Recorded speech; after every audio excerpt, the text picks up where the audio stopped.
தமிழக அரசியலில் காலையிலேயே பரபரப்பு. திமுகவில் இணையும் ஓபிஎஸ், அவரே வெளியிட்ட சீக்ரெட்.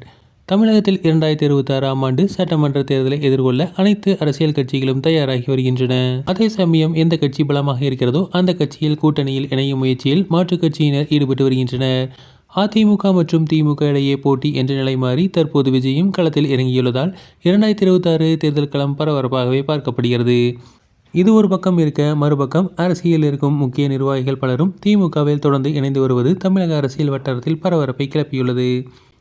இந்த நிலையில் தான் திமுகவில் இணைய இருப்பதாக கூறப்படுவது வதந்தி என்று ஓபிஎஸ் திட்டவட்டமாக கூறியுள்ளார்.